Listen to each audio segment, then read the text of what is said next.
Sharp knife, sharp chef.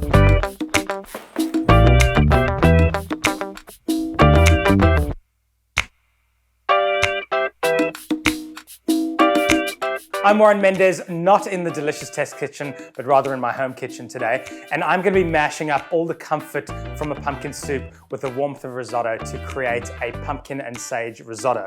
I'm going to be breaking a few of the risotto rules today to make this recipe very easy so you don't have to stand at the pan stirring it the whole time. So first things first, I'm going to heat up my stock. So you could use chicken stock or vegetable stock.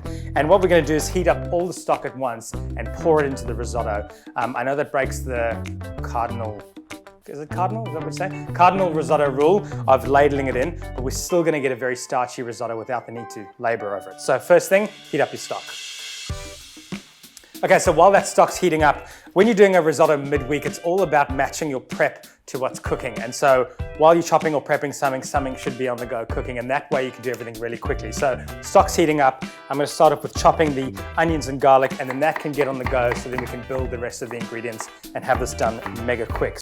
I'm also going to go in with some sage leaves. You could use thyme or rosemary or something else here, but the sage is beautiful pairing with the pumpkin, obviously. So with the onions at the same time, we're going to cook those together.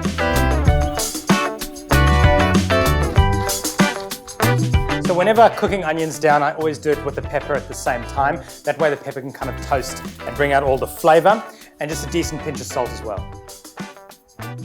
So with the garlic, always cook it separately to the onions. Onions take a lot longer to cook, and if you put the garlic in the same time, it's just going to burn and go bitter. So garlic second, and make sure when you're looking out for your garlic, always buy this purple garlic. Usually that white garlic has been bleached and it's stuff that's been imported from overseas. So purple garlic like this, big cloves, is what you want to look out for. Okay, so garlic straight into the pan. So you can see the butter has actually started to brown a bit, and that is perfect because brown butter, sage, pumpkin goes so well together. So then in with your risotto rice.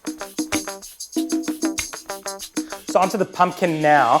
We're going to be saving time by using our box grater. You could also use a food processor if you prefer not using a box grater, but it makes it so much easier because the pumpkin is going to be in small little pieces that'll cook quickly, and you don't need to roast it before or do anything else. Halve it all the way down the middle and then just slice across. And then you'll see you've got these shapes of the pumpkin, and that's perfect for when we're grating it. You'll just be left with the skin at the end, and that way you've got a nice point to grate.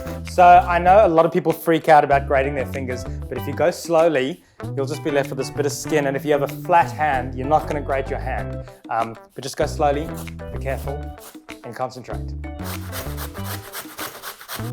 So as you're grating this pumpkin, when you've grated a couple of pieces, go into the pan and let it cook with everything else. And that way we're going to be developing the flavor and we're not wasting time while we cook. So a couple of pieces, go in, grate a bit more, go in, and keep on doing that. And when you get to the bits with the seeds, just use a spoon to get that out, and you can just discard the seeds. Before we add the hot stock, I'm just going to add about 300 ml of white wine. Use a dry white wine, nothing sweet. And then we're going to go in with the hot stock, bring it to a simmer. Just turn down the heat, cover it with the lid. And now you can walk away from that. We're going to let it simmer for about 20 minutes until that rice is nice and tender. But anyone who says you're not going to get beautifully starchy rice from this technique is definitely wrong, because we put hot stock into that rice, it's still going to be allowed to leach out all of its starch, and we're still going to get a beautifully creamy risotto. So walk away, forget about it, have a glass of wine, do something else. So risotto is almost done. The rice is still nice and tender. I'm just going to grate a bunch of Parmesan. Okay, so got the risotto. It's still nice and quite loose, sloppy. Sloppy doesn't sound nice, but it's sloppy, and that's the way you should be having risotto. It shouldn't be very dry and all soaked up. And we'll go straight in with that Parmesan. So you'll see there's still some strands of pumpkin in there, but they're completely cooked through and tender. And now with the Parmesan in there, we're going to vigorously stir this and kind of whip everything up so the risotto becomes very nice and creamy. Give it a taste, see if it needs some more salt or Parmesan. Tiny bit more salt. I'll definitely be topping it with more Parmesan afterwards. And that is good to go. Okay, so risotto's done, perfectly seasoned.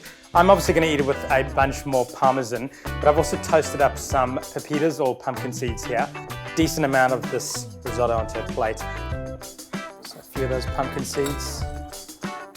Definitely more Parmesan. And lastly, some extra cracked pepper. There is so much great flavor in that risotto. The pumpkin is so beautifully sweet, the parmesan is nice and salty, and that sage really comes through at the end too. It's a very simple recipe, but also very comforting. It's like a pumpkin gives you a big hug. So if you want this recipe, head to delicious.com.au.